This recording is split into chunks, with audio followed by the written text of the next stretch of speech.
고린도전서는 16장까지 이루어져 있죠. 그래서 1장부터 4장까지에서는 바로 이 그리스도의 몸 안에서의 분열의 문제를 다루고 있다. 분열과 다툼. 그래서 아시다시피 파들이 나눠졌다 있죠. 네, 기억하십니까? 1장부터 4장까지. 그래서 나는 베드로 파다. 나는 아볼로 파다. 또 어떤 파가 있습니까? 4개 파로 나눠졌죠. 베드로 파가 있고 바울 파 있고 아볼로 파. 그리고 나는 그런 사람을 따르지 않는다. 나는 그리스도 파다. 그러니까 이제 마치 이제 오늘날 하면은 나는 좌파다. 나는 우파다.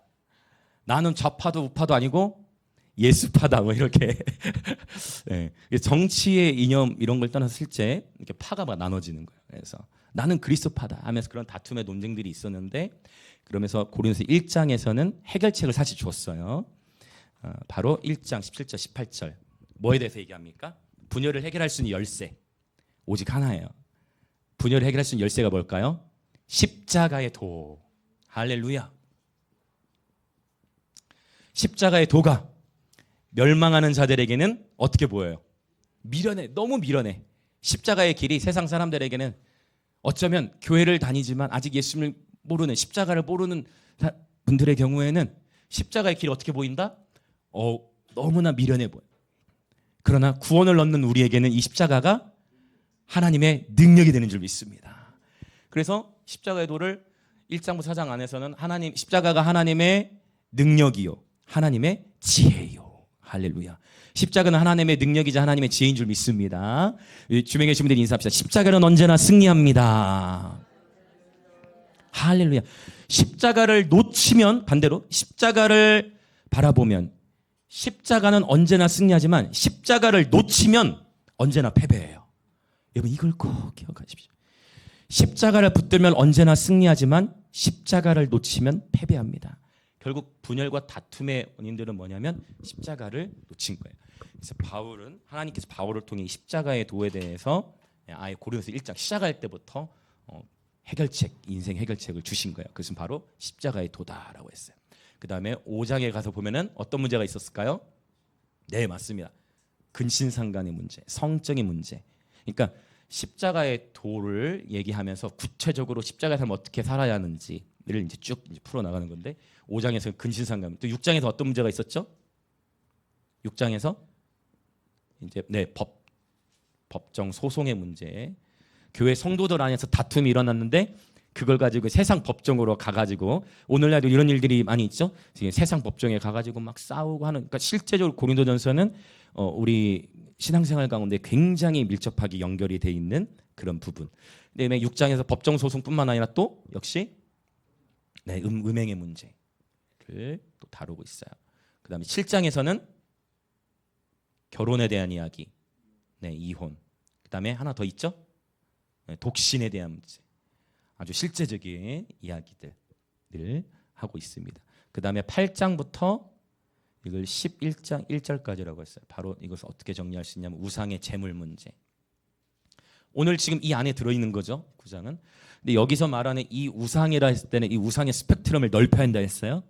단순히 명절 때 차례를 지내고 그런 또 돌에 목석에 절하고 그런 차원만이 아니라 이 우상에 대해서 하나님 말씀하시기를 골로새서 3장에서는 탐심이 곧 우상 숭배다.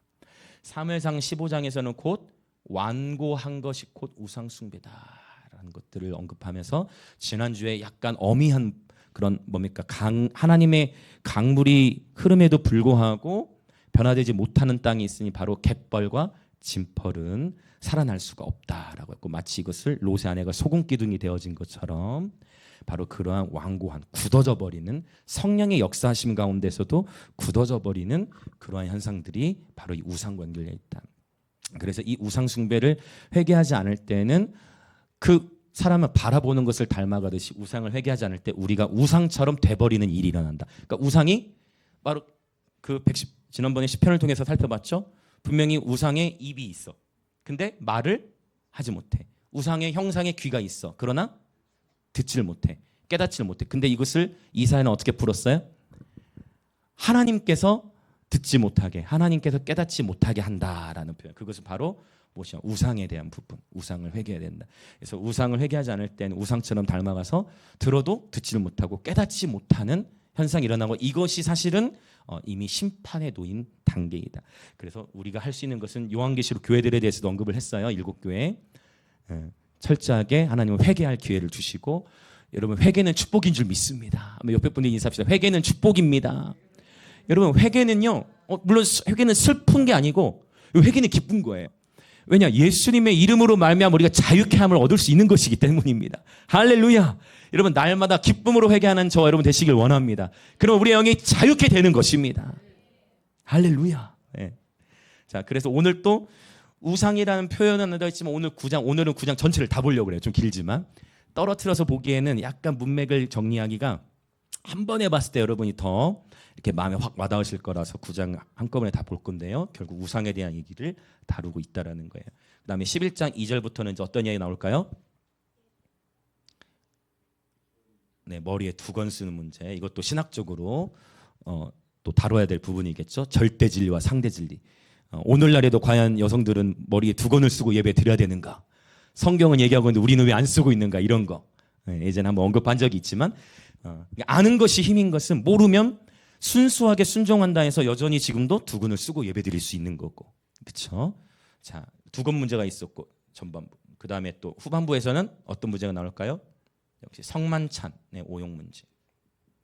세계 사람들이 성만찬 포도주를 마시고 하는데 사람들이 분별하지 못하고 마시다 보니까 어떻게 돼요? 아우 맛있다 하면서 술 취하는 현상들이 막 일어나고, 그리고 또 좀 이렇게 늦게 일하고 들어온, 그러니까 1세기 당시 문화에서 보자면은 좀 부유한 사람들은 먼저 그 포도주를 마시다가 이미 다 많이 마셔버렸는데 늦게까지 일하고 온 좀 연약한 성도들은 아예 그 성찬에 참여하지도 못하면 이런 현상들이 고린도 지역 안에서 일어났었던 일들이야. 그래서 성만찬의 문제를 다루고, 자 이제 여러분 그 유명한 12장부터 14장은 네, 성령의 은사. 성령의 은사에 대한 이야기를 잘 다뤄요. 그러니까 오늘 같은 경우는 9장을 한 번에 쫙 다루고, 그 다음에 이 은사장에 가서는 어떻게 보면 은사들을 이렇게 하나님이 인도하시면 하나하나씩 세부적으로 좀 깊이 있게 이렇게 다루는 시간들이 있지 않을까 싶어요. 그래서 이 12장에서 14장 사이에는 성령의 은사에 대해서 이야기를 하고 있지만 샌드위치 기법이라 했어요. 은사를 12장, 13장에다 붙여놓거나 13, 14로 붙여놓지 않고 12장하고 14장으로 떨어뜨려 놨어. 샌드위치 기법. 그래서 그 가운데다 뭘 넣어놨어요? 은사와 은사 사이 뭘 넣어놓은 거예요? 이게 핵심이다. 샌드위치는 빵도 맛있지만 저는 개인적으로 그 빵보다 그 안에 들어있는 안꼬가 좋습니다. 그 안꼬가 무조건 있어야 돼요. 저는 안꼬가 없으면 저는 초코라도 발라요. 이건 건강에 좋지 않을 수 있어. 그렇게 하면 혼나요, 여러분 집에서. 어쨌든 은사를 떨어뜨려 놓고 그 가운데다 뭘 넣어놨다고요? 사랑을 넣어놓은 거예요. 그래서 아무리 예언을 해도 또 방언을 유창하게 해도 뭐가 없으면, 사랑이 없으면 울리는 꽹가리와 같다. 산을 옮길 만한 막 믿음이 있어도 사랑이 없으면 울리는 꽹가리예요. 그러니까 지금 다 연결돼서 사실 고린도전서에서 돌파 열쇠. 첫 번째 십자가의 도, 두 번째 사랑. 그래서 이 좁은 문맥 안에서도 성령의 은사 사역을 할 때도 사랑을 해야 되는 것을 말하지만, 결국 이 모든 근친상간, 법정, 소송, 결혼, 이혼, 독신, 우상의 재물, 여러 복잡한 이슈들의 해결의 열쇠는 결국 사랑이다라는 걸 얘기하는 거예요. 그 다음에 15장은 무엇일까요? 네, 부활에 대한 이야기입니다. 그래서 여기서도 돌파 열쇠가 나와요. 바로 무엇이냐? 실제 몸의 부활이 있다. 지난 목요일에 제 목요일 마치고 창운행을 이렇게 쭉 진영까지 해서 한 2시간 정도 돌고 있는데 청년들이 차 타고 운행하면서 그 죽음이, 그 설교를 다 기억하고 있더라고. 천국에서 그 음식 먹는 거, 고기 얘기 나오고 막 했던 거 다 메모를 다 해놓은, 다 그래가지고 하면서 실제 몸의 부활이 어느 정도고 뭘 먹고 하는 거를 차 타고 얘기를 나누는데 너무 재밌는 거예요. 저는 성경 얘기하면 신나니까 한 2시간 창운행하고 왔는데 어느새 보니까 집 내릴 시간이야. 여러분 몸의 부활이 있습니다. 할렐루야. 여기서 말한 이 몸의 부활, 그래서 천국에서는 응가 같은 거 하지 않는다 있어요. 기억하세요? 그러니까 배변할 때 이제 장기, 그거는 사륵스다. 사륵스, 플래시. 육체 덩어리, 살고기 덩어리를 말하는. 그러나 그것이 아니라 우리가 몸의 부활을 말하는 이 몸의 부활은 소마라고 했어요. 소마. 실제 몸은 부활을 해, 육체는. 그러나 우리가 생각하는 것처럼 그런 배변 활동이나 뭐 화장실 가고 그런 식의 몸이 아니라 말 그대로 부활체의 몸은 영원히 썩지 아니할 몸으로 우리도 부활을 하게 된다는 것입니다. 할렐루야. 예수 그리스도께서 잠자는 자들의 첫 열매가 되셨기 때문에 저와 여러분에게도 이 부활의 소망이 있는 줄 믿습니다. 그래서 그 날이 오면 저와 여러분이 이 땅에 살아가면서 가장 건강한 형태의 몸을 지녔을 그 몸의 형태로 부활하게 된다라는 것을 요한일서에서도 이러한 몸의 부활을 잠깐 언급하는 것을 볼 수 있게 되어져요. 부활체 몸. 그러나 그 몸의 부활도 그 몸은 스토리를 지니고 있을 거예요. 얘기는 뭐예요? 예수님께서 부활체 몸을 입으셨는데 그분의 몸에는 역시 뭐가 남아 있었죠? 십자가에. 그 십자가의 흔적이 남아 있는 것은 영광인 줄 믿습니다. 할렐루야. 저와 여러분의 삶에 남아있는 십자가의 흔적은 하나님의 영광인 줄 믿습니다. 야곱이 하나님과 씨름하다가 환도뼈가 침을 닫았죠. 그의 평생에 절었다라고 성경은 기록해요. 그 환도뼈의 침은 하나님의 영광인 줄 믿습니다. 여러분 축복합니다. 고난 가운데서 더욱 주님을 예배합시다. 우리 인생의 모든 계절 속에 주님을 신뢰하는 거예요. 특별히 이건 뭐예요? 부활 소망. 부활 소망으로 돌파하며 살아가라는 거, 인내하라는 것이겠죠. 그리고 16장 1절부터 4절 이제 헌금에 대한 이야기를 하고 이제 마지막 마무리 인사말을 하게 됩니다. 자, 이러한 고린도서의 큰 흐름, 네, 그러니까 지금 한 10분 15분 안에 고린도서 전체를 정리한 거예요. 이 흐름 안에서 여러분이 이 말씀들을 묵상하시면 굉장히 재미있게, 네, 여러분 우리 주일학교 아이들도 재미있게. 요즘에 오늘 주일학교 애들이 만장일치로 뭘 얘기하냐? 목사님 히브리어 가르쳐 달라고. 야, 아직 어른들도 지금 그 나중에 날 잡아서 이렇게 시작하기로 했는데, 근데 아이들이 공통된 만장일치. 히브리어 이제 가르쳐줘. 자기 읽어야 되겠다고. 단어만 하지 마, 가르쳐 달라고. 그런데 또 설교는 12시는 넣으면 안 되고 하는 그런 세상이죠. 그래서 알파벳을 조금씩 쪼개서 알파벳을 몇 개씩 쪼개가지고 읽어가면서 11시 예배 때 네, 이렇게 하려고 합니다. 자, 그래서 고린도서를 쭉 정리했는데요. 이제 이러한 흐름 속에서 9장으로 우리 함께 들어가겠습니다. 자, 9장으로 들어가는데요. 오늘 본문에 9장 1절부터 27절까지가 있는데 본문을 크게 세 단락으로 나눌 수가 있어요. 오늘 제가 핵심적으로 강조하고자 하는 이야기는 바로 이 마지막 24절부터 27절의 단락인데요. 27절을 제가 사실 한 절 한 절씩 다 분해할 수 있지만 다 그렇게 하면 좋겠지만 오늘 전체 좀 길어질 수 있기 때문에 좀 성령의 인도하심을 따르겠습니다. 네, 주님의 인도하심을 따라 좀 쉬운 부분들은 좀 건너뛰면서 그러나 핵심적인 거는 제가 반드시 얘기하면서 그렇게 넘어가도록 할게요. 먼저 1절부터 14절까지의 단락인데요. 이 단락에서는 바울의 권리를 언급하고 있어요. 그러면 어떤 권리인가? 한번 우리 1절부터 6절까지를 먼저 쭉 읽어보겠습니다. 시작. 내가 자유인이 아니냐, 사도가 아니냐, 예수 우리 주를 보지 못하였느냐? 주 안에서 행한 나의 일이 너희가 아니냐? 다른 사람들에게는 내가 사도가 아닐지라도 너희에게는 사도이니 나의 사도됨을 주 안에서 인친 것이 너희라. 나를 비판하는 자들에게 변명할 것이 이것이니 우리가 먹고 마실 권리가 없겠느냐? 우리가 다른 사도들과 주의 형제들과 같이 믿음의 자매된 아내를 데리고 다닐 권리가 없겠느냐? 어찌 나와 바나바만 일하지 아니할 권리가 없겠느냐?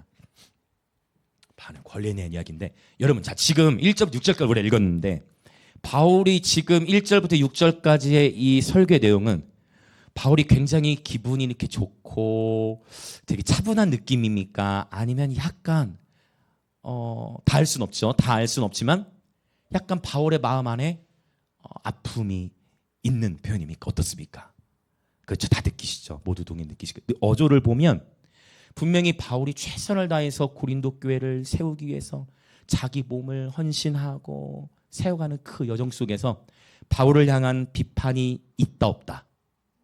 있다는 거죠. 3절에 있죠. 비판을 하는 자들이 있다라는 거예요. 바울이 최선을 다해서, 그러면 바울도 그렇게 십자가에 대해서 전하고 자기가 나름대로 최선을 다했음에도 불구하고 바울을 향한 비판이 오니까, 물론 모든 성경은 하나님의 감동으로 기록이 됐지만 이것까지도 하나님은 일부러 우리에게 표출시켜 주신 것 같아. 이해되세요? 어떤 의미인지? 바울의 심정을 헤아리도록. 그래서 바울이 얘기하는 것은 뭐냐면 권리, 나에게는 이러이러한 권리가 있다. 특별히 사도됨의 권리가 있다. 나중에 고린도 후서에 가보면 이제 사도권에 대해서 봐도 나는 여러분에게는 사도입니다라는 걸 명확한 변호를 더 하는데요. 사실 오늘 본문에서는 바울의 자신의 권리를 주장하는 이유가 있어. 이게 뒷부분에 가서 이제 밝혀질 건데, 이렇게 자꾸 권리를 주장하면은 여러분 어떨 것 같아? 이런 권리를 자꾸 주장해. 제가 여러분의 담임 목사입니다. 저는 이런 사람입니다. 여러분 당연히 이런 권리가 있어. 이런 얘기 하면은 약간 여러분 이렇게 편합니까? 아니면은 왜 이렇게 좀 자랑을 하지? 아니, 왜 이렇게 푸시하지? 그런 느낌이 들지 않을까요? 이해되시죠? 그러니까 바울도 근데 그거를 감수하면서도 바울이 그걸 그렇게 오해할 만한 소지가 있을 것을 감수하면서도 바울이 자신의 권리를 강조하는데, 이 권리에 쓰인 단어를 좀 볼 필요가 있어요. 이 권리에 쓰인 헬라어 단어는 이게 어떤 단어냐면 엑수시아라는 단어를 써요. 엑수시아. 이 엑수시아라는 단어는 이 어떤 의미가 있냐면, 자 일단 이 엑수시아를 어디서 볼 수 있느냐? 8장 9절. 자 이제 여러분이 다른 단어로 쓰여서 한국말로는 그다음 헬라어로는 똑같아요. 8장 9절에 엑수시아라는 단어가 어떤 단어로 번역이 됐을까? 8장 9절을 여러분이 한번 이제 보시면서 찾아보십시오. 이제 9절 읽어보겠습니다. 시작. 그런즉 너희의 자유가 믿음이 약한 자들에게 걸려 넘어지게 하는 것이 되지 않도록 조심하라. 오케이. 자, 헬라어로는 엑수시아가 8장 9절에도 쓰였거든요. 그럼 8장 9절에서 엑수시아는 어떤 단어일까요? 역시 할렐루야. 자, 옆에 분들에게 정말 대단하십니다. 여러분 지금 거의 이구동성으로 지금 다 나왔어요. 이게 이제 성경을, 그러니까 이런 식으로 성경을 계속 원문 안에서 찾아 나가면 절대 이단에 빠지지도 않을 뿐더러 미혹에 빠지지 않습니다. 이해되시죠? 그러니까 분명히 헬라어로는 엑수시아라는 단어 하나인데 이것이 8장 9절에서는 어떤 단어로 번역이 된 거예요? 자유로 썼고, 지금 9장 이 엑수시아라는 단어가 9장에서는 5번 나오는데 5번 어떤 단어로 번역이 돼요? 지금 권리라는 단어로 번역이 된단 말이에요. 자유 또는 권리라는 단어로 번역이 돼요. 사실 이 엑수시아라는 단어는 자유, 권리뿐만 아니라 여러분 권세 또는 권위라는 의미로도 쓰일 수가 있어요. 할렐루야. 예수께서 하늘과 땅의 모든 권세를 지니셨고, 할렐루야, 우리에게 예수 이름을 주셨죠. 그 예수 이름으로 선포하며 기도할 때마다 어둠의 영들이 떠나가는 줄 믿습니다. 예수 이름의 능력이 있죠. 예수 이름을 선포할 권세가 저 여러분에게 있는 거예요. 그분이 우리를 위해 대신 죽으셨기 때문에 이런 권세, 성도들이 마땅히 누려야 할 권리, 권세, 또 바울은 특별히 자신이 받기에 합당한 권리가 있다. 그거 어떤 권리예요? 이제 내용을 보면 더 이해가 돼요. 자, 7절, 9장 7절 읽어볼게요. 시작. 누가 자기 비용으로 군 복무를 하겠느냐? 누가 포도를 심고 그 열매를 먹지 않겠느냐? 그가 양떼를 기르고 양떼의 젖을 먹지 않겠느냐? 그러니까 단순해요. 지금 바울의 논리는. 아니 군인이 자기 돈 내고 군 복무하는 군인이 있습니까? 지금 박종희 씨님 둘째 아들 군대에 있는데, 요즘 군인은 군 복무를 하면 당연히 뭘 받아요? 그에 따른 월급을 받아요. 요즘에는 굉장히 감사해요. 라떼가 또 나오는데, 이게 여러분 사실은 우리 어른 우리 또 정지사님 때는 월급이 아마 10,000원 됐을지 모르겠어요. 5,000원. 월급이 5,000원이 있었다고 하는데, 그러면서 이제 또 10,000원, 20,000원 넘어가다 그래도 저는 그래도 제대할 때쯤에는 한 5, 6만 원 정도는 됐어요. 5, 6만 원. 그런데 요즘에 어떻습니까, 여러분? 요즘에 얼마죠? 100 넘죠. 100 넘을 거예요. 아마 정부에서 이제 몇 년 안에 한 100, 150 될 거예요. 아마 몇 년 안에 200만 원까지 병장 월급을 200으로 그게 딱 했어요. 그러니까 엄청난 거죠. 근데 여러분 군인은 나라를 지키는 헌신한 대신에 당연히 보상을 받아요. 자, 그다음에 바로 얘기하는 게 뭐예요? 포도를 심고 그 열매를, 자, 포도 농사를, 자, 포도나무를 재배했어. 포도를 재배했어. 포도를 재배했으면 자기도 포도를 먹지. 시장에 가서 포도를 살까요? 자, 그 원리예요. 그다음에 또 목자 얘기를 해요. 양떼를 키우네요. 그러면 양떼를 키워서 양떼에서 우유를 그냥 짜면 되지. 내가 시장에 가서 우유를 사올까요? 아니라는 거예요. 그러니까 당연히 일한 만큼 보상을 받는 것이다라는 논리를 계속 얘기하면, 나는 여러분의 사도이다라는 걸 얘기하면 계속 얘기해요. 자, 이제 계속 나가봅시다. 8절, 9절. 10절 8, 9, 10절을 읽어볼게요. 8, 9, 8절과 9절만 시작. 내가 사람의 예대로 이것을 말하느냐 율법도 이것을 말하지 아니하느냐 모세의 율법에 곡식을 밟아 떠는 소에게 망을 씌우지 말라 기록하였으니 하나님께서 어찌 소들을 위하여 염려하심이냐. 지금 이 9절의 이야기는 신명기 25장 4절 말씀을 그대로 인용해 온 거예요. 곡식을 밟아 떠는 소에게 망을 씌우지 말라. 이게 똑같은 맥락인데 이게 뭐냐면 소가 이제 일을 하잖아요. 소도 그러니까 일 시켜 먹으면서 그러니까 소뭐 하면서 이제 밭을 갈고 할 건데 그 일하고 있는 소에게 뭐 하라는 거냐면 여물을 먹이라는 거예요. 그러니까 먹을 것을 줘야 된다는 거야. 일하고 있는 소에게 뭘 씌우지 말라. 망을 씌우지 말라는 거야. 그러니까 일하고 있는 소가 있으면 더 일 잘하도록 먹여야지 일만 열심히 시켜놓고 이렇게 먹이지 않으면 안 된다. 이걸 얘기하는 거예요. 이제 오늘 메시지는 꼭 끝까지 다 들어야 돼요. 반전이 있기 때문에. 그리고 이런 얘기만 들으면 바울이 자꾸만 뭘 받아내려고만 하는 것처럼 보여지지만 그게 아니라는 거예요. 막 끝에 가서 밝혀져요. 그래서 오늘은 구장을 전체를 봐야 돼. 네. 자, 이해되셨죠? 곡식을 밟아 떠는 소에게 망을 씌우지 말라. 그러니까 여기 소를 약간 의인화시켜서 잠언에는 소를 의인화시킨 표현이 많아요.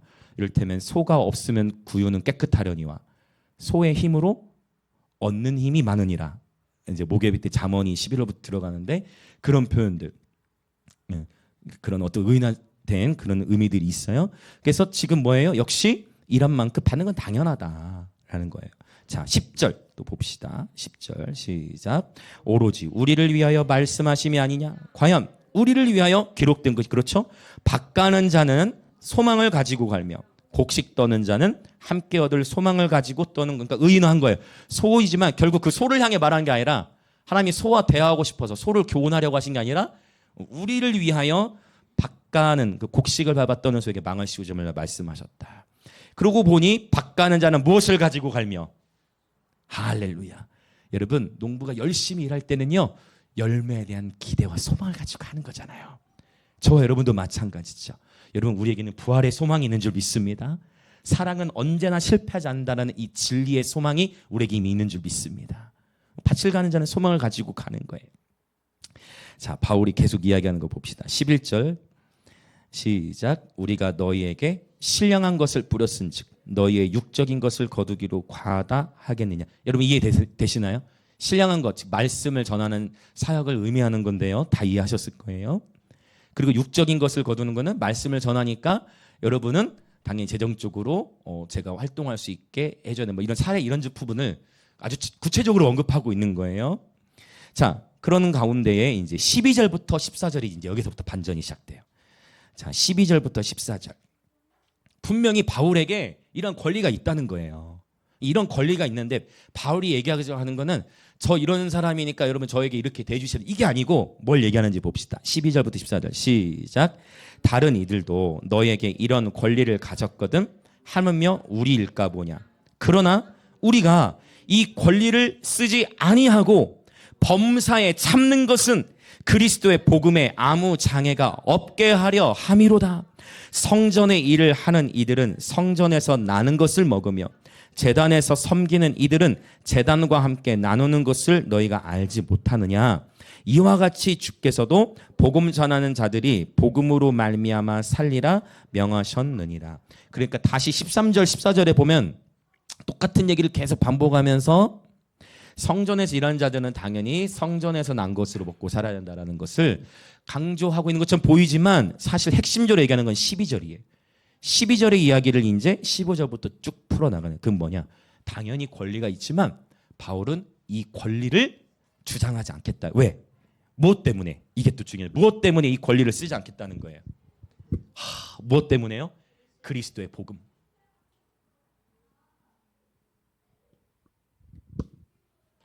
그래서 여러분 이 말씀은요 바울에게만 적용하는 게 아니라 우리 모두에게 적용할 수 있어요. 저와 여러분에게 아까 우리 8장 9절에서도 봤죠? 자유가 있어. 우리는 우리의 마음대로 행할 수 있는 자유가 있어. 그런데 때로는 오늘 고린도서 1장은 1장이라네. 9장 1절은 자유로 시작했지만 마지막 단락은 절제로 맞춰요. 절제로. 절제는 단어가 나요. 그러니까 저와 여러분이 자유가 있는데 그 자유를 무엇을 위하여? 그리스도의 복음을 위하여 절제. 이게 오늘 핵심인데. 자, 그러니까 보세요. 자, 자유와 자유와 절제가 있는데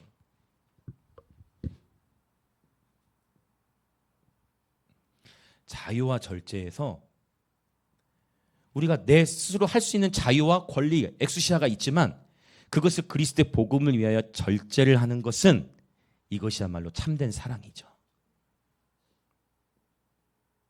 맞죠? 이웃사랑, 자기 부인.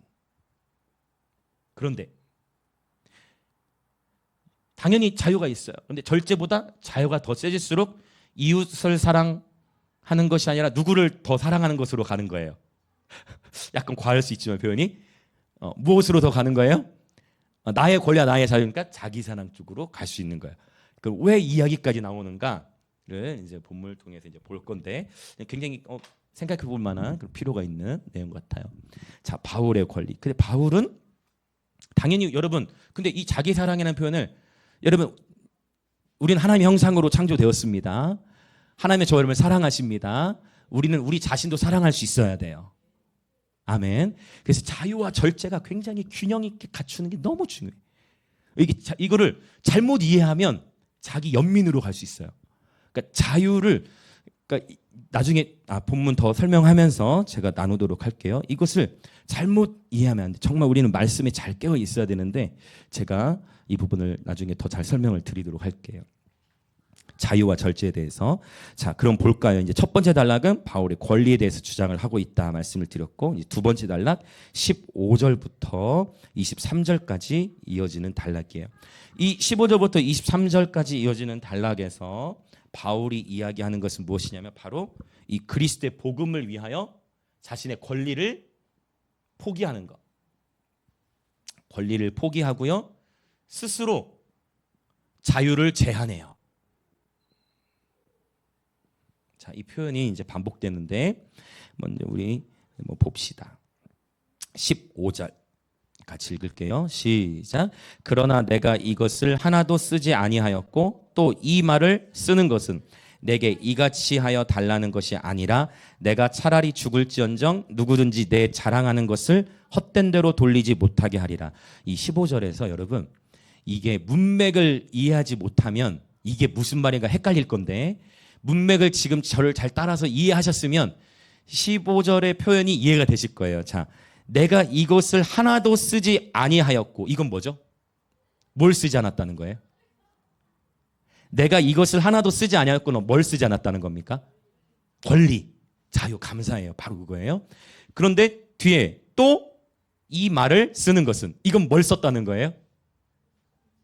편지를 썼다는 거예요. 이해되시죠?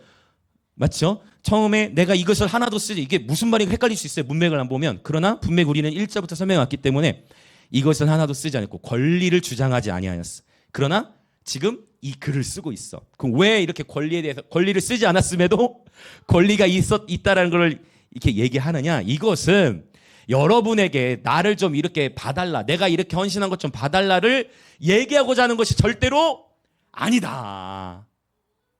할렐루야. 이해되시죠? 이렇게 권리를 주장하는 이유가 이렇게 좀 해달라고 얘기하기 위한 것이 절대 아니다. 강한 단어를 써요. 내가 차라리 죽을지언정 누구든지 내 자랑하는 것을 헛된 대로 돌리지 못하랴. 자신은 정말 최선을 다했는데 어떤 대가를 바라고 섬긴 것이 전혀 아니다라는 것을 이제 바울이 어필해요. 자, 16절, 17절 같이 읽습니다. 먼저 16절 시작. 내가 복음을 전할지라도 자랑할 것이 없으면 내가 부득불 할 일임이라. 만일 복음을 전하지 아니하면 내게 화가 있을 것이로다. 그러니까 바울은요, 복음 전하는 것을 부득불 할 일, 그러니까 당연히 내가 그리스도의 종을 당연히 복음 전하는 사명이, 이건 당연한 것이다라고 얘기하면서 오히려 복음을 전하지 않으면 자신에게 화가 있을 것이다 라고 아주 강하게 선포합니다. 자, 17절 18절 지금 다들 잘 따라오고 계시기 때문에 충분히 속도를 내서 한 절 한 절 다 볼 수 있어요. 17, 18절 시작. 내가 내 자의로 이것을 행하면 상을 얻으려니와 내가 자의로 아니한다 할지라도 나는 사명을 받았노라. 그런즉 내 상이 무엇이냐? 내가 복음을 전할 때에 값없이 전하고 복음으로 말미암아 내게 있는 권리를 다 쓰지 아니하는 이것이로다. 아멘. 바울이 17, 18절에서 상에 대한 이야기를 하는데요. 이 상에 대한 이야기가 이 마지막 단락에서도 또 언급되고 있는 것을 보게 돼요. 상에 대한 이야기를 조금 우리 뒤로 빼도록 하고, 사명을 받았다라는 단어가 있어요. 나는 사명을 받았다. 여러분 사명이라는 단어 좋아하십니까? 어떻습니까? 사명. 자, 이 사명이라는 단어는 헬라어로 여기서 어떻게 쓰였냐면 유명한 단어인데 바로 오이코노미아라는 단어를 썼어요. 이 오이코노미아라는 단어는 성경에서 이게 어떤 의미로 번역이 됐냐면, 오이코노미아가 이게 에베소서에서는 경륜, 그래서 구원의 경륜, 은혜의 경륜, 비밀의 경륜 할 때 그 경륜에 오이코노미아, 즉 하나님의 섭리를 가리키거든요. 근데 이 오이코노미아는 똑같은 단어를 누가복음에서는 어떻게 썼느냐? 청지기로 썼어요. 청지기. 나는 마땅히 해야 할 일을 한 것뿐이다라고 선언하는 그 청지기. 근데 우리 하나님의 섭리는, 자 여러분 여기 굉장히 중요한 적용점이 있어요. 하나님의 섭리는 운명론적으로만 보지 마시고, 하나님의 섭리를 운명론적으로만, 정해져 있는 운명으로만 보지 마시고, 하나님은 지극히 작은 것에 충성된 자에게 큰 것을 맡기시는 분이에요. 우리 하나님은 내게 주어진 그 작은 일, 남들이 보기에는 작아 보이는 일이야. 그런 게 있어요. 남들이 보기에는 진짜 작아 보이는데 그것이 나의 사명인 게 있어요. 남들이 보기에는 정말 아무것도 아닌 일인데 그게 나의 사명일 수 있어. 남들은 관심이 없어. 나는 그게 관심이 가. 그게 사명일 수 있어. 어쨌든 내게 주어진 것 안에서 이제 나중에 고린도서 12, 14장에 이제 또 은사에 대한 얘기도 하겠지만, 내게 주신 은사를 따라 지극히 작아 보이는, 남들이 보기엔 작아 보일지라도 나는 그것에 최선을 다하는 청지기의 삶을 사는 자에게 하나님의 섭리는 그에게 더 많은 것을 맡기십니다. 할렐루야. 자, 우리 그렇게 120일 인사합시다. 우리 신실한 청지기로 살아갑시다. 가정과 학교와 일터에서 신실한 청지기로 살아갑시다. 우리 그리스도인들은 일터에서 이 부분을 더 잘 감당해야 돼요. 우리 그리스도인들의 전체적인 사명 같아요. 우리가 더 삶을 더 잘 살아야 돼. 꼭 희한하게 세상의 사람들은 교회는 안 오면서 교회 다니는 사람이 말이야, 그러면 못 사. 뭔가 교회 다니는 사람에게 대한 어떤 도덕적인 기준을 높이 가지고 있는, 우리가 더 그렇게 말하는 것처럼, 세상에 말하는 것처럼 우리는 그렇게 더 도덕적인 수준에서도 높여야 된다. 그래서 사실 이 신앙이라는 것을, 신앙의 표현은 어떻게 나타나느냐? 윤리로 나타나요, 사실은. 그래서 진짜 하나님을 사랑하는 것은 결국 뭐와 어떤 모습으로 나타나요? 하나님을 사랑하는 자는 이웃을 사랑하는 나타나요. 하나님을 사랑한다라고 말하는데 이웃을 사랑하지 아니하는 자는 보이지 않는 바 하나님을 사랑하는 것이 아니다라고 굉장히 강하게 말씀하시죠. 그래서 결국 결국 자유를 제한해, 권리를 제한하는 목적은 무엇이냐? 그리스도의 복음을 위한 것이요, 결국은 사랑 때문이다라는 것을 바울이 계속 이야기하고 있어요. 바울은 그렇게 선언하면서 이제 19절부터 또 봅시다. 19절 시작. 내가 모든 사람에게 자유로우나 스스로 모든 사람에게 종이 된 것은 더 많은 사람을 얻고자 함이라. 아멘. 자, 자유하지만 종처럼 산다. 자, 이것과 이제 연결되는 부분인데, 자, 여러분, 자유하지 못해서 종처럼 사는 거하고 자유하지만 종처럼 사는 건 완전히 달라요. 이해되세요? 자유할 줄 몰라서 자유하지 못해서 종처럼 사는 거하고 자유하지만 종처럼 사는 것은 다릅니다. 전자처럼 살면 인생이 불쌍한 거예요. 자유할 줄 몰라서 자유하지 못해서 종으로 사는 것은 굉장히 불쌍한 인생이에요. 그러나 후자처럼 사는 것, 자유해, 진짜 자유해. 모든 거, 왜? 그리스도께 행하셨으니까. 8장 기억나시죠? 우상의 재물 먹어도 되냐 안 되냐 가지고 믿음이 강한 자와 약한 자. 자유한 사람은 진짜 자유할 수 있는데 그 자유를 왜 절제했어요? 사랑 때문에. 절제하는 것처럼 이 후자처럼 자유하지만 내 자유를 제한하고 종처럼 사는 삶은 예수 그리스도의 삶입니다. 이것이 십자가의 삶이에요. 할렐루야. 여러분, 이게 십자가예요. 지극히 작은 것에서부터 자유하지만 그 자유 할 수 있지만 그 자유를 너희 갈라디아에서 말씀한 거죠. 너희는 이미 자유케 되었다. 그러나 너에게 주신 자유로 군림하려 하지 말고 서로 종노릇 하듯이 섬기라라는 표현이 있어요. 하나님의 말씀이죠. 그렇죠? 그래서 이 자유로 이게 굉장히 중요한 거예요. 자유하지 못해서 종처럼 사는 것과 자유하지만 그 자유를 절제하면서 종으로 사는 것은 십자가의 삶이에요. 근데 자유하지 못해서 종처럼 사는 거는 자기 연민으로 가요. 그게 다르다는 거예요. 자, 그러면 구체적으로 바울이 어떻게까지 했는지 이제 20절부터 나오는데 하다 보니까 한 절씩 지금 다 하고 있어요.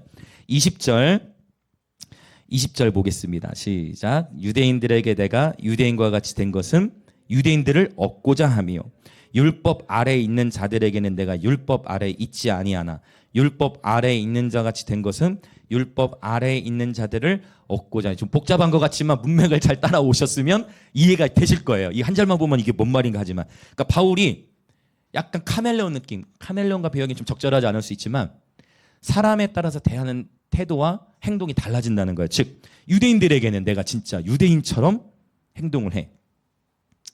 이방인들에게는 이방인의 모습으로 대하고 율법 아래 있는 자들에게는 또 율법 아래 있는 자들처럼 또 같이 맞춰줘. 율법과 상관없이 사는 자들에게는 또 율법과 상관없이 맞춰줘. 이렇게 바울이 무엇을 위해서요 지금?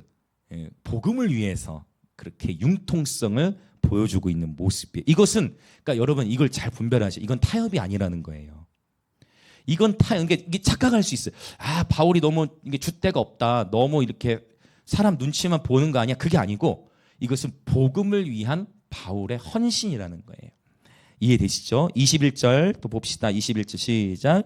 율법 없는 자에게는 내가 하나님께는 율법 없는 자가 아니요 도리어 그리스도의 율법 아래에 있는 자이나 율법 없는 자와 같이 된 것은 율법 없는 자들을 얻고자 하며. 계속 사실 같은 논리예요.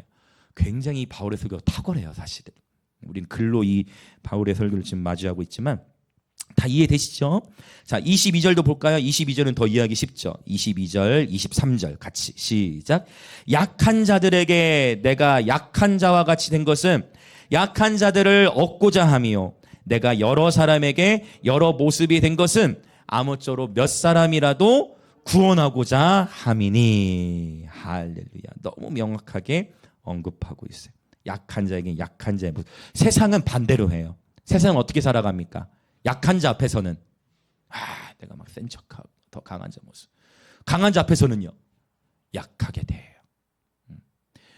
고린도 교회 안에서 이러한 이슈들은 굉장히 많았어요. 왜? 은사가 활성화되면서 누가 세냐의 문제들이 나타나다 보니까 영적 우월감의 이슈, 은사가 내가 지닌 은사가 더 크다, 아니다 내가 지닌 은사가 더 크다, 이런 논쟁들이 끊임없이 일어났던 것을 고린도 지역 안에서 볼 수가 있어요. 고린도 교회 안에서. 주님은 우리에게 말씀하세요. 강한 자에게는 강하게 대할 수 있어야 되고 위정자들 앞에서는 담대하게 설 수 있어야 되고 그러나 또 약한 자들 앞에서는요 약한 모습 대하는 거예요. 지난주에 제가 거리 전도하면서 4명의 영혼이 복음 듣고 예수님 영접했는데 그중에 한 젊은 청년이 있었어요. 남자 청년이. 그래서 윤 지사님이 그 청년 데려다가 복음 전하고 예수님 바로 영접시키시고 기도를 하는데 이 청년이 몸이 좀 안 좋아요. 근데 주중에 이제 지사님도 전화하셨는데 어제였나요? 어제 맞죠? 어제 통화를 하셨는데 병원에 입원을 했어요. 몸이 안 좋아서 입원을 하고 한 3달 있을 예정이다 얘기를 들었는데 저도 그래서 지사님 통화하시고 저도 전화로 기도를 해줬어요. 하면서 막 크게 축복하면서 막 그랬더니 아멘 아멘을 하는 거예요. 그래서 계속 기도하면서 축복해줬어요. 형제님, 지사님과 제가 기도하겠습니다. 되게 고마워하더라고요. 여러분, 강한 자에게는 강하게, 그러나 약한 자에게는 약하게 대하는 삶의 태도는 너무나 중요해요. 근데 우리는요 어떻게 삶을 살아갑니까? 진짜로 뭔가 지위가 있고 뭔가 높아 보이면 함부로 하지 못하는데 나보다 작아 보이고 아무것도 아닌 사람에게는 무시하는 경우가 많아요. 그렇죠? 여러분도 다 일터에서 그런 걸 경험하신 적도 있을 것이고 교회도 마찬가지. 교회도 목사도 마찬가지. 제가 예전에 큰 사역 수천 명 앞에서 하는 사역을 할 때는 막 그런 사람들 대우와 개척교회 목회자로서의 그 대우는 이거는 좀 달라요. 달라요. 절대 큰 교회였으면 함부로 하지 못할 영역. 이걸 좀 어떻게 하던 얘기가 나왔는데, 그러니까 그런 게 일단 여러분이 절대로 오해하시면 안 돼. 절대 오해하시면 안 돼. 우리 교회 성도분들이 그렇다는 얘기가 절대 아니에요. 그런 의미가 아니고 일반적으로 그렇다는 거예요. 일반적으로. 그러니까 여러분 우리는 진짜 그래요. 뭔가 지위와 어떤 그 네임밸류와 그 어떤 옷, 그 거지와 왕자 이야기 아시죠? 어떤 옷을 입었냐에 따라서 대화 달라. 근데 여러분 예수님은 가장 낮은 곳에 계세요. 영분별이라는 것은 육신의 눈으로 하는 것이 아니고 성령 안에서 하는 거예요. 그래서 사랑 안에 거하는 자는 결코 실패하잖아. 사랑 안에 거하는 자는 여러분 넘어지잖아요. 우리가 넘어질 때는 그리스도의 십자가 밖으로 빠져나갔기 때문이에요. 우리가 넘어지는 것은 어느새 영적 우월감과 교만으로 들어갔기 때문이에요. 늘 십자가 안에 거하시는 저름 되기를 원합니다. 네, 절대 오해하시면 안 돼요. 약한 자 강한 자에게. 그래서 결국 이 모든 것을 바울이 하는 행위의 근거는 뭐냐? 복음을 위한 것이다. 23절. 이 모든 것을 행하면 복음을 위하여 하는 것이고, 복음에 이 표현도 썼어요. 복음에 참여하고자 함이라. 여러분 이 복음에 어떻게 참여해? 복음이 뭐예요? 예수님의 십자가로 시작해서 부활로 가잖아요. 그리고 승천, 보좌. 그 얘기는 뭐예요? 결국 복음에 참여함의 시작은 십자가예요. 반드시 여러분 십자가에서 다시 시작하시길 축복합니다. 십자가가 열리지 않고서 영광의 신학을 먼저 접하면 위험해. 십자가를 배워야 돼. 그 요한복음에서도 때가 오나니 아버지께 예배할 때가 오나니 7번 에르케타이오라. 때가 오나니 7번 왔는데 그 모든 때는 요한복음에서 가리키는 때는 예수님의 십자가의 때를 가리킨다 했어. 그러니까 십자가가 열려야 비로소 예배가 가능한 거예요. 예수 그리스도의 십자가의 희생이 열리지 않으면 그 희생의 그 은혜에 감사하며 예배가 되어지잖아요. 결국 기초 십자가의 도를 단단히 다지는 것이 고린도전서예요. 이제 고린도전서를 마치고 고린도후서로 갈 건데 그때는 이제 영광의 신학을 다뤄요. 특별히 고린도서 3장 같은 경우는 모세 영광에 대해서도 이야기하고 침례 요한의 영광에 대해서도 얘기하고, 그러나 결국 가장 큰 영광은 누굴 통해 나타났어요? 우리 주 예수 그리스도를 통해 나타났습니다. 그리고 그 하나님은 하나님의 영광을 본인만 소유하시는 것이 아니라 그분의 신부들과 공유하시면서 우리 예배자들의 삶에서부터 수건을 벗기시면, 할렐루야, 수건이 벗겨져, 율법의 수건이 벗겨지면 주의 영으로 말미암아 우리를 영광에서 영광으로 이끄십니다. 할렐루야. 영광에서 영광으로 이끌어 가십니다. 그래서 이 영광의 신학을 저도 빨리 얘기하고 싶지만 그 전에 충분히 우리는 지금 고린도전서를 통해 십자가 신학을 다루고 있는 거예요. 약한 자에게 약한 것처럼, 강한 자에게 강한 것처럼, 위정자 앞에서는 더 담대히 서고 낮은 자는 더 낮은 모습으로, 예수님처럼. 예수님이 여러분 세리와 창기들과 가난한 자들에게는요 그들의 친구가 되어주세요. 같이 밥을 먹고. 생각보다 바리새인들하고 밥 먹었다는 얘기 많이 없어. 우리는 보통 정치 이런 거 하면은 이렇게 좀 뭐 그 위정자로 가는데, 여러분 예수님은요 낮은 자들과 가서 밥을 먹고 교제하고. 우리 바리새인들에게 뭐라고 얘기해? 야 이 독사야, 독사야. 예수님께서 강한 어조로 표현하신, 오히려 세리와 상기들과 연약한 사회적 약자들에게는, 그 일을 할 수밖에 없던 가난한 자들에게는 주님이 친구라는 표현까지 쓰세요. 이 우리 여러분 예수님이 우리의 신학의 주인이십니다. 예수님은 우리 신학의 주인이시요 신앙의 모델이신 줄 믿습니다. 아멘. 자, 이제 드디어 제가 하고 싶어 했던 결론적인 이야기가 나와요. 24절부터 27절인데요. 자, 이 본문에서는 절제와 자기 훈련을 언급하고 있습니다. 여러분 단순해요.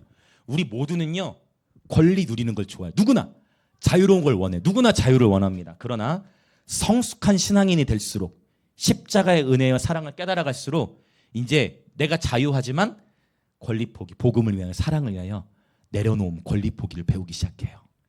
이 단계에서 이제 더 넘어가면 권리 포기 정도가 아니라 이제 자기 자신을 연단시켜요. 어떤 식으로 연단시키느냐 이제 봅시다. 자, 24절과 25절을 먼저 읽겠습니다. 시작. 운동장에서 다름질하는 자들이 다 달릴지라도 오직 상을 받는 사람은 한 사람인 줄을 너희가 알지 못하느냐. 너희도 상을 받도록 이와 같이 다름질하라. 이기기를 다투는 자마다 모든 일에 절제하나니 그들은 썩을 승리자의 관을 얻고자 하되 우리는 썩지 아니할 것을 얻고자 하노라. 자, 지금 이 27절을 이해하려면 1세기 고린도 지역의 이야기를 알아야 돼요. 여러분, 올림픽이 언제 시작됐죠? 올림픽. 1988. 그 뭐지? 그건 뭔가 우리나라에서 그래. 대한민국에서 올림픽이 있었지. 88 올림픽. 그걸로 인해 우리나라 경제가 또 살아나고. 여러분, 올림픽은요, 사실은 BC 700년대에 시작됐어요. 굉장히 오래됐죠. BC 700년대 올림픽 어디서 시작됐어요? 그리스. 그렇죠. 네, 아테네 맞아. 그리스. 그리고 바로 올림피아라는 곳에서 올림피아 신전 그곳에서 했기 때문에 올림픽이라는 이름으로 오늘까지 쓰는 거예요. 사실은 아주 성경적으로 좋은 용어는 아니에요. 그런 우상 그 신전을 의미했으니 그러나 그것과 상관없이 어쨌든 그 올림픽이 고대로부터 열려졌는데 1세기 당시의 고린도 지역 안에서도 큰 아주 전 세계 제국적인 올림픽은 아니었지만 1세기 고린도 지역 가까운 곳에 이스트무스라는 도시가 있었어요. 이스트무스는 고린도 지역에서부터 약 한 14km 정도. 14km면 어떨까요, 여러분? 멀까요? 아니면 가깝습니까? 뭐 고대에 14km 정도 충분히 걸을 수 있겠죠. 오늘날 14km 걸려면 멀지만 고대 1세기로는 14km는 가까운 거죠. 그래서 그 지역 안에서 고린도 지역 안에 이스트무스 바로 그 도시 안에서 이스트미아라는 대회. 이스트미아라는 역사를 이제 보면 알 수 있어요. 이스트미아라는 일종의 뭐라고 할까요? 대회. 이스트미아 대회라고 할까요? 올림픽 우리 얼마 전에 전국체전이 지금 하고 있나? 끝났어요? 언제 끝났어요? 그러니까 이런 식으로 우리 김해에서도 뭐 하고 있는데 정작 우리는 잘 몰랐네. 언제 끝났는지도. 네. 그래서 어쨌든 그렇게 뭐 큰 올림픽도 있지만 이게 전국체전 규모가 다르잖아요. 이 이스트미아 대회가 이스트무스 지역 안에서 2년마다 열렸어요. 자, 근데 이 2년마다 열렸는데 이때도 경쟁을 시켜가지고 우승자에게 상금을 주고 또한 당시에 유명했던 관례는 뭐냐면 이제 동상 세워주는 거. 얼마나 명예가 중요시되는 시대입니까? 그러니까 우승하면은 면류관 씌워주고. 그리고 동상을 만들어 주는 거예요. 그러한 시대적인 배경 속에서 이 이스트미아 대회에 6가지 종목이 있어요. 6가지 종목의 첫 번째 종목은 뭐냐면 첫 번째 종목이 달리기. 그다음에 두 번째는 배드민턴을 하고 싶군요. 권투. 권투. 자, 그다음에 6가지가 있는데 그다음에 세 번째는 레슬링. 맞아요. 창던지기도 있어요. 창던지기 있어요. 또. 맞아요. 멀리뛰기 같은. 하나가 더 있어요. 던지는 건데. 맞아요. 원반 던지기. 자, 이 6가지. 여러분 재밌었겠죠? 1세기에도. 오늘날처럼 뭐 영상은 전혀 없지만 그래서 얼마나 재밌겠겠어요. 나름대로. 축제를 벌이는 스포츠 경기를. 자, 그럼 왜 이야기를 하느냐면 6가지 종목이 있었는데 바울이 지금 24절, 25절에서 뭐를 먼저 얘기할까요? 뭘 얘기하고 있어요? 달리기 얘기하는 거죠. 이 배경 속에서 이야기를 해요. 자, 그래서 바울이 지금 이제 다시 24절, 25절 읽어볼게요. 자, 이 배경 속에서 봅시다. 24절, 25절 다시 읽습니다. 시작. 운동장에서 다름질하는 자들이 다 달릴지라도 오직 상을 받는 사람은 한 사람인 줄을 너희가 알지 못하느냐. 너희도 상을 받도록 이와 같이 다름질하라. 이기기를 다투는 자마다 모든 일에 절제하나니 그들은 썩을 승리자의 관을 얻고자 하되 우리는 썩지 아니할 것을 얻고자 하노라. 아멘. 자, 지금 이제 이 경기와 연결해서 달리기를 설명하는데 여러분 올림픽에서 마라톤 달리기는 몇 킬로죠? 42.5 해밀이 저희 영임의 부시의 수비형 미드필더 굉장히 중요한 포지션인데 주은이는 스트라이커 창과 방패 대결인데 마라톤 42.195인데 마라톤이라는 것은요 여러분 사실 이 달리기 이야기가 히브리서에서도 나와요. 히브리서 12장 1절에 보면 우리 앞에 주어진 경주를 인내로써 해야 된다. 그러면 달리기를 하는데 인내가 필요한 달리기면 100m 달리기를 말하겠어요? 오래 달리는 걸 말하겠어요? 이건 마라톤을 얘기하는 거예요. 그래서 이 달리기를 해야 하는데 42.19 여러분 마라톤이라는 것은요. 구간이 오르막길도 있고 내리막길이 있고 평지가 있고 울퉁불퉁한 데가 있고 구간별로 나눠놔요. 선수들은 그 42.19km를 완주하기 위해서 끊임없이 자기 스스로를 훈련시킵니다. 이 훈련은 먹을 것을 조절하는 것에서부터 해서 구간별로 훈련, 구간별에는 내가 어떠한 동작, 어떠한 템포 이것까지도 선수들은 다 훈련을 한다는 거예요. 이 훈련. 그런데 훈련하는 여정 속에 가장 여러분 그러면 봅시다. 쉬운 구간은 누구나 견딜 수가 있어요. 근데 어느 구간에서 결정적으로 갈려지냐면 힘든 구간이 있어요. 이걸 마라톤에서 전문 용어가 있었는데 그건 제가 잊어버렸어요. 뭐라고 하는 용어가 있는데 4점이에요? 네, 감사합니다. 4점. 네. 있어요. 그 딱 영어로 제가 뭔가 있었는데 그 잊어버린 것 같아요. 4점이라고 지금 말씀해 주신 그 어떤 구간이 있어요.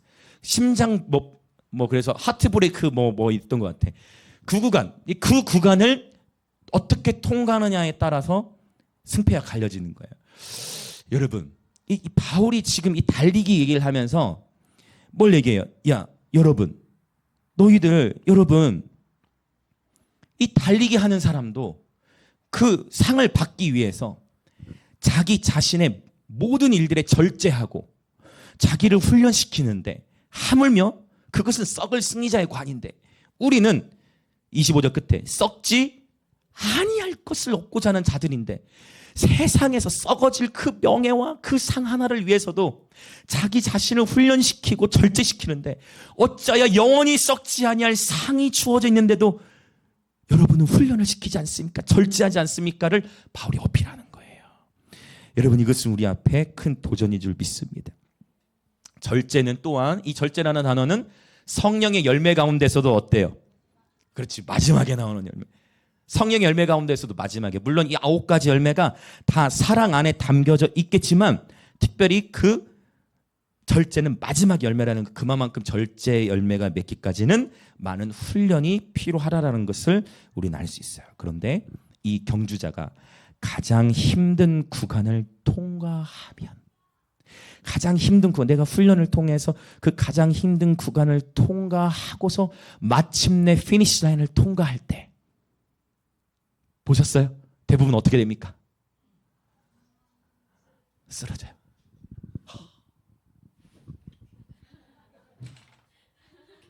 보셨어요, 여러분? 쓰러져요. 그 가장 힘든 구간은 우리 인생에서 가장 힘든 구간을 버티는 거예요. 죽을 것 같아. 쓰러질 것 같아. 안 될 것 같아. 포기해야 될 것 같아. 그때 가는 거예요. 그리고 마침내 우리 인생의 종국 주님이 재림하시든 내가 주님을 만나든 인생의 종국을 맞이하여 피니시를 통과하면 그때 영원히 쉬면 돼요. 영원한 안식으로 가는 거예요. 다 이룬 거예요.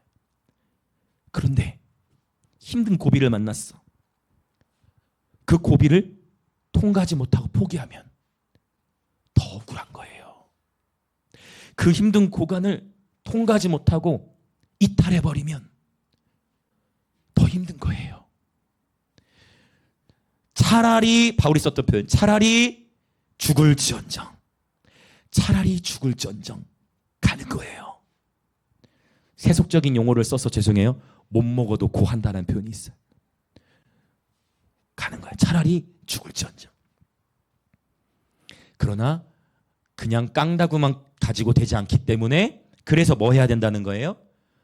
절제와 자기 훈련이 있어야 한다라는 것을 바울이 언급하는데 재밌는 것은 여기까지는 누구나 쉽게 달리기를 발견할 수 있는데 한 가지 종목이 더 언급돼요. 요거부터는 약간 더 생각을 많이 묵상해야 될 얘기는 저는 너무 재밌는 것 같아. 저만 재밌는 건 아니죠. 26절과 27절을 이제 읽고 이제 기도를 하려고 합니다. 우리 26절과 27절 같이 읽겠습니다. 시작. 그러므로 나는 다름질하기를 향방 없는 것 같이 아니하고, 달리긴 나왔죠? 싸우기를 허공을 치는 것 같이 아니하며 내가 내 몸을 쳐 복종하게 함은 내가 남에게 전파한 후에 자신이 도리어 버림을 당할까 두려워함이로다. 자, 6가지 종목 중에 그거예요. 이건 배경을 알아야 이해할 수 있는 영역일 거예요. 저 달리기만 나온 게 아니에요. 저는 이거 보면서 야, 하나님의 말씀의 세계가 이렇게 풍성하고 재밌고 오묘하고 놀랍구나.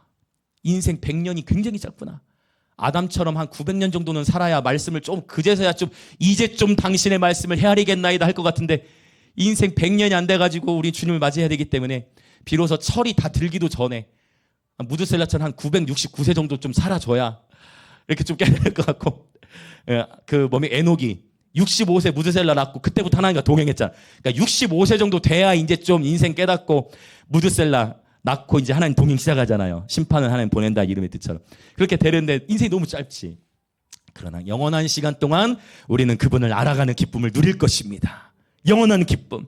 예수 그리스도를 알아가는 기쁨. 할렐루야. 자, 종목 어떤 종목이에요? 권투가 나온 거예요. 권투가.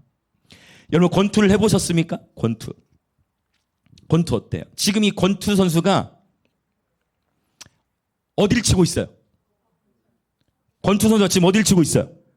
그러면 자, 권투 선수가 지금 왜 허공을 칠까요?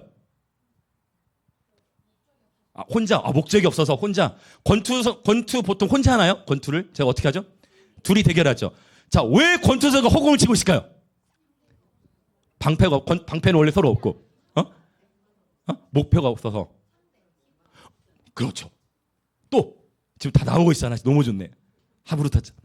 자, 지금 뭐 방패가 없다고도 얘기 나오고, 양쪽 다 방패가 없어요. 왜 허공을 치게 되냐면요, 저는 해봐서 알아요. 그러니까 어렸을 때 제가 싸움을 해봤기 때문에. 이걸 싸움을 많이 해본 사람이 많은데 저는 싸움하다가 기절까지 했던 사람이라 제가 그때 그대로 죽었으면 오늘 저 여러분 못 만나는데, 기절까지 막 싸우고 막 어렸을 때 막 유리 깨고 했던 주님이 저를 변화시키신 거예요. 네. 저는 욕쟁이였고, 네. 정말 5초 안에 여자애들을 울릴 수 있었고, 저는 정말 유리 깨고 제가 그 발꿈에 피나니까 병원 가고, 분노, 가정의 아픔 속에, 아버지의 부재 속에서, 그러나 하나님이 저를 회복시켜 주시고, 할렐루야. 예배하면서 하나님 치유하시고.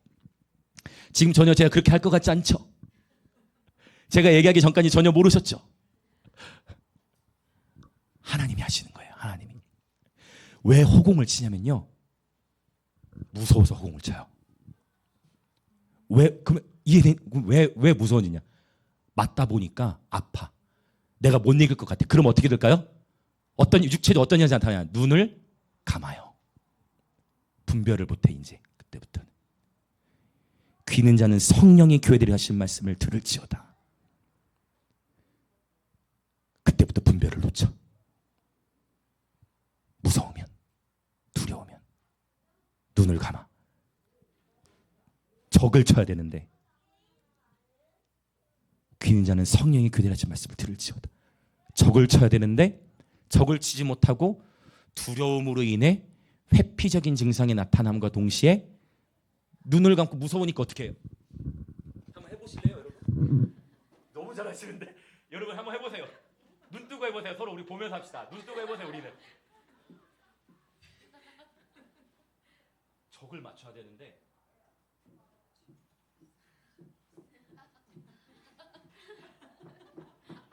뭔지 이렇게 해야 되는 거 아니에요? 이렇게 해야죠. 맞으면 한 방 맞고. 근데 윤택이라고 있었는데 갑자기 생각나네. 한 대 맞으면, 아니면 한 방에 쓰러져서 가요? 여러분, 원수에게 잽 한 대 받았다고 회피하실 거예요?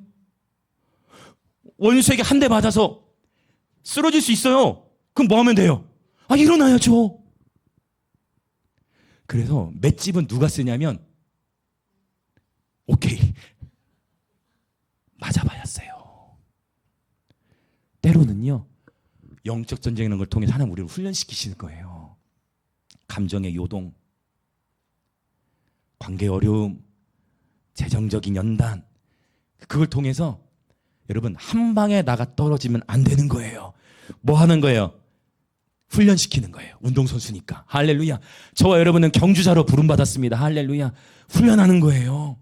잽 한 대 맞으면 두려워서 허공을 치다 보니까 내가 지금 누구를 공격하고 있는지도 모르고, 그러다 보니까 아무 잘못이 없는 사람까지도 맞아버릴 수 있는 거예요. 귀 있는 자는 성령의 교회들이 하신 말씀을 들을지어다. 영분별을 잃어버리니까 눈을 감아서. 두려움. 하나님의 온전하신 사랑이 저와 여러분 안에 모든 두려움을 내어 쫓음을 선포합니다. 하나님 온전하신 사랑이 우리를 자유케 하심을 선포합니다. 여러분, 그러면 권투를 보신 분은 아실 거예요. 권투라는 것은요, 절대 한 대도 안 맞을 수 없어요. 나는 절대 한 대도 안 맞을 거야.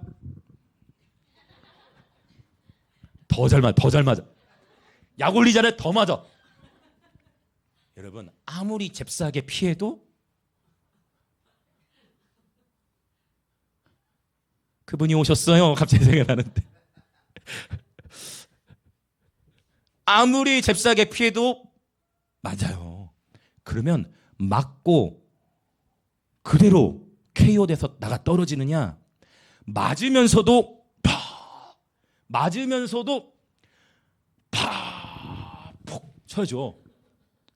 그 맞으면 아프죠. 안 아픈 사람이 누가 있어요? 아프죠. 안 아픈 사람이 누가 있어요?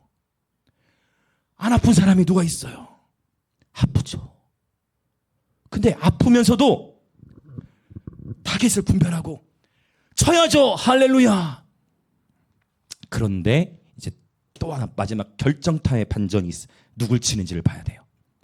마지막 이제 다시 한번 27절을 봅시다.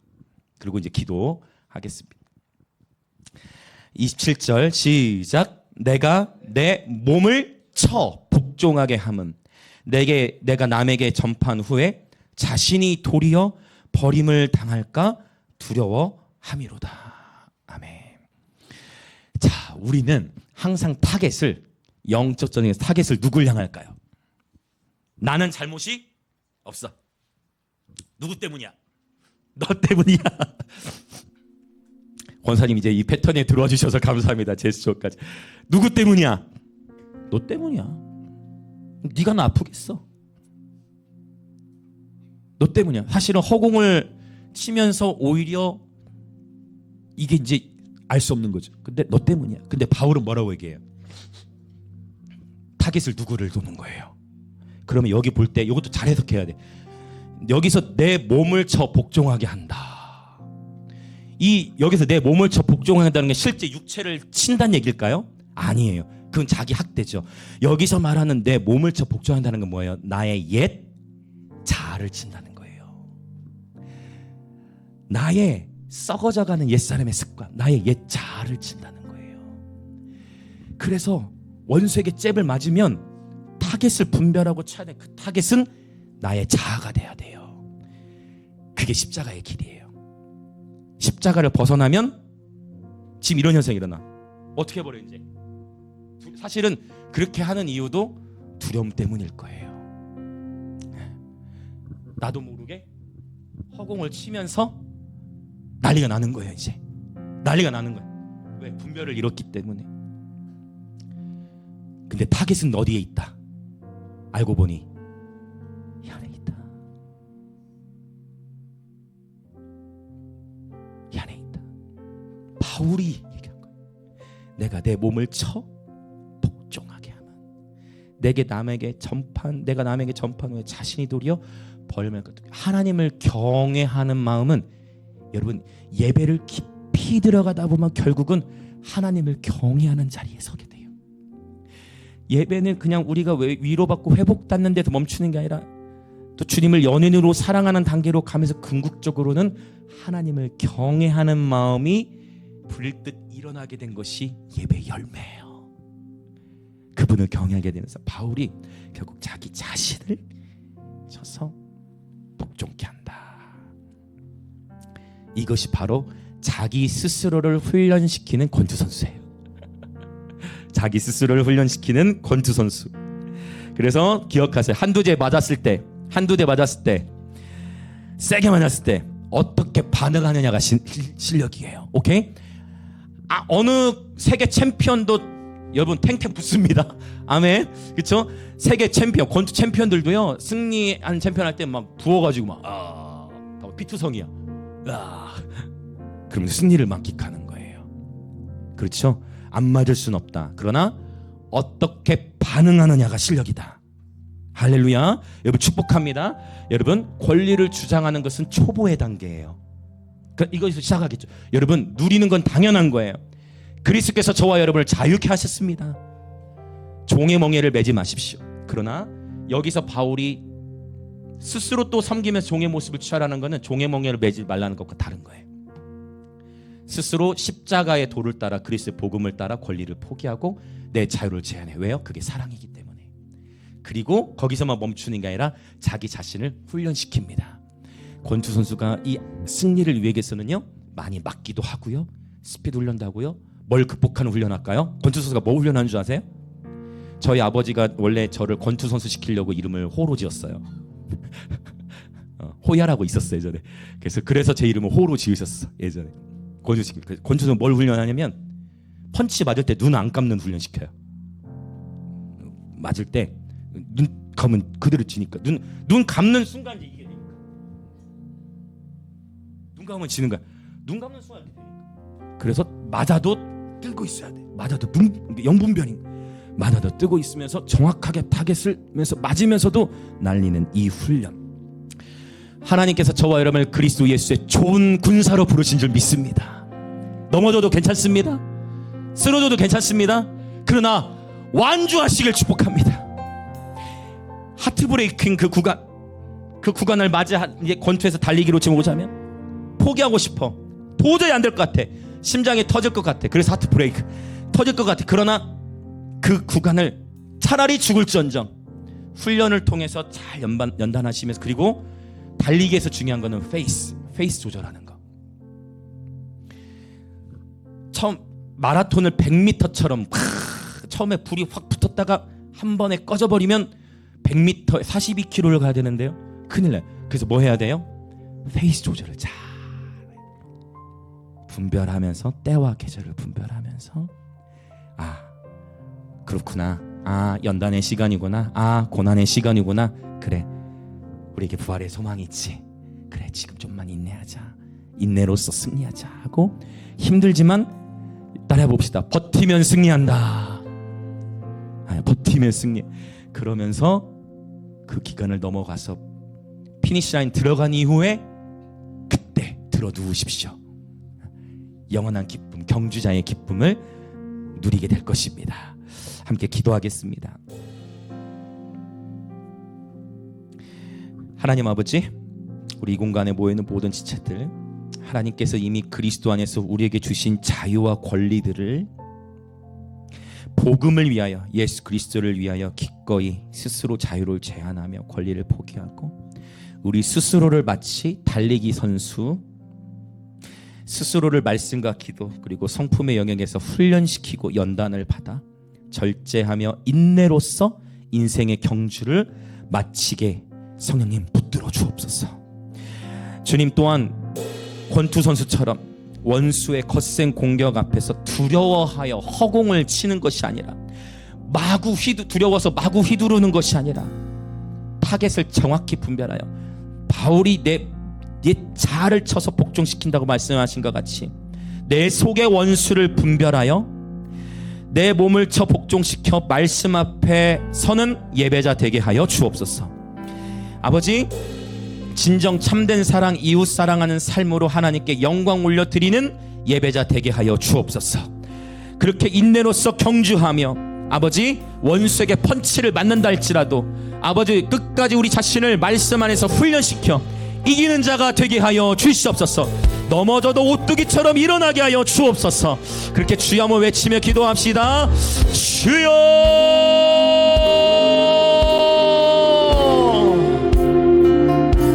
할렐루야, 할렐루야. 여러분 오늘 이 고린도서 9장의 말씀을 취하십시오. 오늘 이 마지막에 주님 이 비유를 통해 우리에게 주신 이 스토리들, 달리기 선수는 이 마라톤이라는 인생의 경주, 마라톤과 같은 인생의 경주에서 여러분 이 경주를 완주하기 위하여 훈련하고 훈련시킵니다. 자기 스스로를 절제하면서 훈련해야 됩니다. 그러나 언제 우리가 무너지느냐? 십자가를 놓치고 이 자기 훈련과 절제를 모르고 권리 포기를 모른 채 자신이 받아야만 하는 권리, 자신이 누리고 싶은 자유, 자신을 위해서만 나 자신의 유익과 나 자신의 만족과 나 자신의 성공, 나 자신의 감정을 위해서만 살아갈 때에는 이 권리 포기가 될 수 없어요. 나 자신의 감정, 나 자신의 권리만을 강조할 때에는 이 십자가의 길을 갈 수가 없는 것입니다.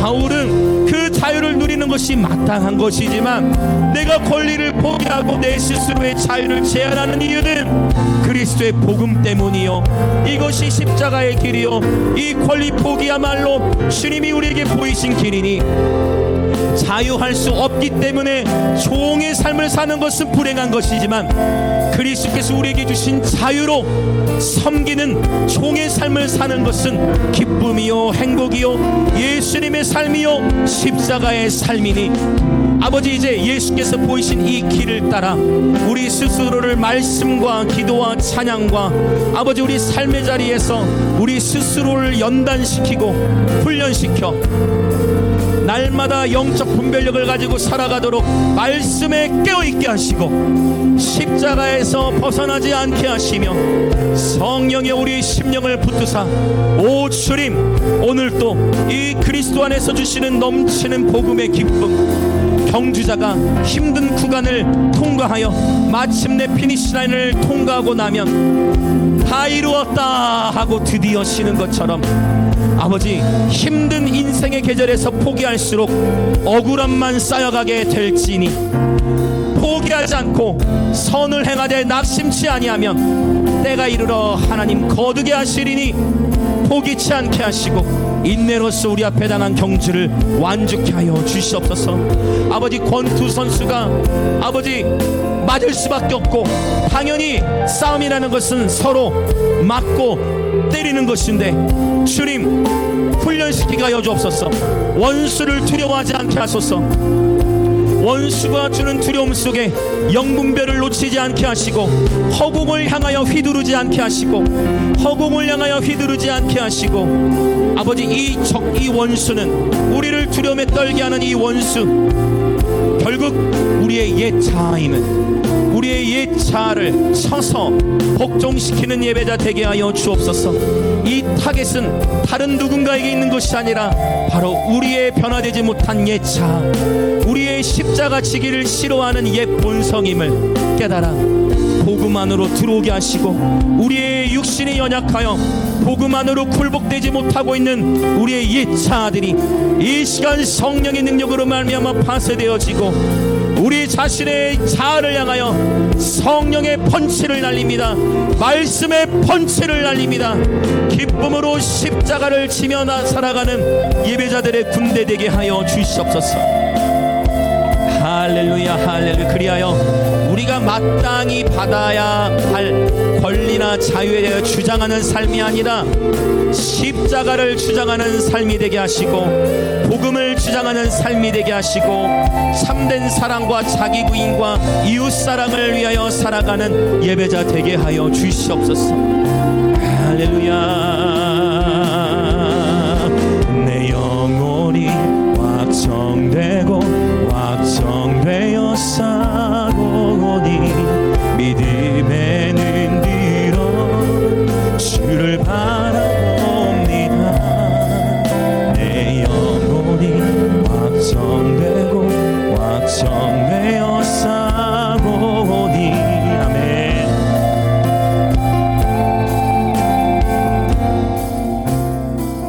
한 번 더 기도합시다. 우리는 인생을 살아가면서 누구나 수많은 실수를 하고 넘어지기도 합니다. 근데 우리 하나님은요 선하셔서 우리가 넘어졌다고 해서 한 번도 우리를 책망하지 않으세요. 우리 하나님은 아빠세요. 근데 중요한 것은요, 이 옛 사이클, 이 반복되는 사이클에서 돌파가 일어나려면 우리 스스로를 훈련시켜야 합니다. 맞을 때에도 분별할 수 있는 힘, 맞을 때도 우리의 감정을 절제할 수 있는 힘, 맞을 때 어떻게 반응하느냐가 실력이라 했어요. 이 시간에 기도할 때 하나님, 우리는 다 연약합니다. 아버지, 우리는 다 연약하여 각기 제 길로 갑니다. 그러나 이 시간 나의 연약함, 나의 약할 때 우리의 강함이 되시는 예수님을 바라봅니다. 네, 주님, 맞아요. 우리는 권투 선수처럼 싸움 잘 못합니다. 주님, 그러나 우리 스스로를 바울이 본을 보였듯 스스로를 쳐 복종시켜 훈련하는 예배자 되게 하여 주시고, 아버지, 다른 많은 것에는 실패해도 끝까지 사랑하는 데는 실패하지 않게 하여 주옵소서. 우리의 의지가 약할 때마다 성령이 우리의 의지를 붙들어 주시고, 우리의 감정이 무너지려 할 때마다 우리의 연약한 감정을 주님 싸매 주셔서 새 힘을 주시고, 예수님보다 더 큰 희생이 없나니 예수님을 바라보며 십자가로 승리할지어다. 그리하여 십자가의 도가 하나님의 능력이요 하나님의 지혜임을 날마다 경험하며 살아가게 되어질지어다. 그렇게 주여 한번 외치며 기도하겠습니다. 주여. 할렐루야, 할렐루야, 할렐루야. 오 하나님 아버지, 오늘 또 이 무익한 종은 하나님 아버지의 말씀을 전하였습니다. 혹 이 말씀을 전하는 가운데에 하나님 아버지께서 기뻐하지 않는 표현을 이 무익한 종이 하였다면, 이 우둔하고 무익한 종의 입술을 주님 당신의 불로 정결케 하시고, 우리 이 말씀을 오늘 들은 모든 지체들은 아버지 이 말씀을 십자가 앞에 세워놓으니 이 종의 입술 가운데에 하나님이 기뻐하시지 않았던 표현들을 우리 모든 지체들의 마음과 생각에서부터 제하여 주시고, 오직 하나님 아버지께서만 기뻐하시고 하나님 아버지께서만 원하시는 그 말씀의 칼만, 그 말씀의 칼에만 찔리게 하여 주옵소서. 하나님 아버지의 항상 살아있는 그 말씀으로 우리를 수술하여 주셔서 우리의 혼과 영과 관절과 골수를 찔러 쪼개시며 우리를 거룩하게 하시고 새롭게 하시며 정결케 하여 주옵소서. 이 세상 최고의 의사이신 하나님, 당신의 말씀의 검으로 우리를 수술하실 때에 그 칼에 찔리면 아프겠지만 당신께서 행하시는 그 수술을 축복으로 알고 하나님 말씀 앞에 깨어진 예배자 되게 하여 주시옵소서. 우리의 의지가 연약하여 넘어질 때에 성령님 우리의 연약한 의지를 붙드시고, 우리의 감정이 연약하여 우리 감정에 아픔이 있을 때에 우리의 연약한 감정을 붙드시고 일으키사 자기 연민이 아닌 자기 부인의 삶을 살게 하시고, 참된 이웃사랑을 실천할 때 거기서부터 맛보는 하늘의 기쁨, 거기서부터 경험하는 하늘의 평안, 나를 위한 예배가 아닌 영혼을 위한 사랑과 하나님을 위한 예배로 나아갈 때에 부어주시는 하늘의 기쁨과 평안, 그 넘치는 평안을 경험케 하시고, 우리 가장 어린 아이로부터 하여 어른에 이르기까지 십자가의 도에서부터 어느 누구도 이탈하지 않도록 끝까지 최후 승리를 얻을 때까지 십자가를 붙들고 나가는 예배자 되게 하여 주시옵소서.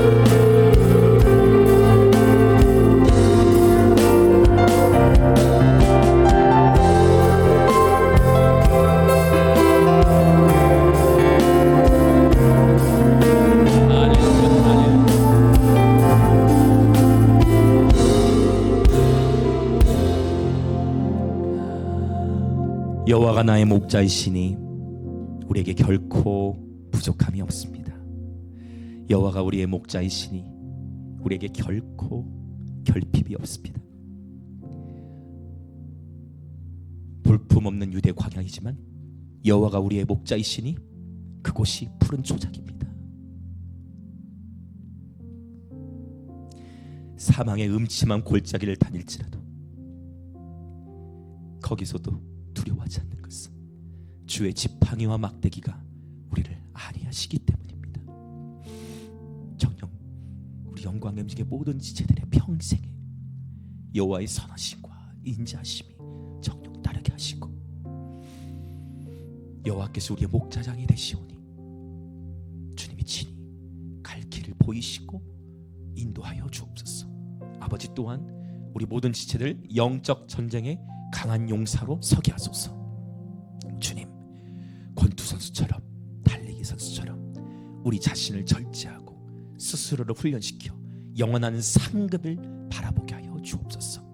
하며 이 땅의 경주자들 또한 자기 자신을 그렇게 훈련시키는데, 썩어질 상을 위하여서도 그렇게 자기 스스로를 절제하고 훈련시키는데, 영원한 상급을 향하여 나아가는 우리들은 더 큰 훈련으로, 기쁨으로 이 훈련의 시간들을 소망과 기쁨으로 감당케 하시고, 고난 가운데에서 그 고난의 시간들을 잘 통과할 수 있도록 아버지 영적 분별력을 허락해 주시고, 우리의 펀치가, 우리의 분별이 허공을 향하지 않게 하시고 우리의 자아를 향하게 하셔서 오직 십자가에서 새롭게 시작하고, 십자가에서부터 출발하고, 십자가에서부터 도전하고, 십자가에서부터 전진해 나가는 예배자들 되게 하여 주옵소서. 때로는 우리가 연약하여 넘어진다 할지라도 성령님 일으켜 주시고 붙들어 주시며 새 힘을 주시고 오뚜기처럼 일어나게 하여 주옵소서. 아버지, 오늘도 주 앞에 기쁨으로 예물을 드립니다. 이 예물을 드린 그리스도의 몸의 모든 지체들 가운데에 하늘의 신령한 복과 땅의 기름진 복으로 축복하시고, 주의 몸된 교회는 아버지 계속해서 대한민국과 인도, 감비아, 북한을 넘어 열방을 더욱 넘치도록 섬길 수 있도록 주님 재정의 기름을 부어 주옵소서. 지금은 우리 주 예수 그리스도의 은혜와 하나님 아버지의 놀라우신 사랑과 성령 하나님의 감화, 감동, 교통하심이 오늘 우리의 싸우는 것이 허공을 치는 것과 같지 아니하고, 마라톤의 인생의 경주, 아버지 그 가장 힘든 인생의 고비들을 견디고 바로 주님이 우리와 함께 하시기에 우리를 훈련시켜 인내로서 고난의 시간들을 예배로서 인내로서 통과하기로 결단하는, 그리하여 마침내 피니시 라인, 주님이 이 땅에 오실 때, 아니면 우리 인생의 날이 다하여 주님을 맞이할 때에 결코 후회함이 없이 나는 하나님께서 나를 부르신 사명, 그 오이코노미아, 그 모든 것을 결코 후회 없이 나는 주님이 내게 맡기신, 남들이 보기에는 작아 보인다 할지라도 주님이 내게 맡기신 그 작은 일에 최선을 다하여 충성하였노라고, 그렇게 피니시 라인을 통과할 때에 주님 앞에 다 이루었다라고, 감히 예수님이 이 땅에서 십자가를 지실 때 다 이루었다 말씀하신 것 같이 나는 후회 없이 내 인생의 날을 마쳤노라고 그렇게 고백할 수 있기를 바라보며 소망하며 결단하는 우리 영광임재교회 모든 지체들과 오늘 이 예배에 참여하고 있는 그리스도의 몸의 모든 지체들 가운데에 지금으로부터 영원토록 함께 있을지어다.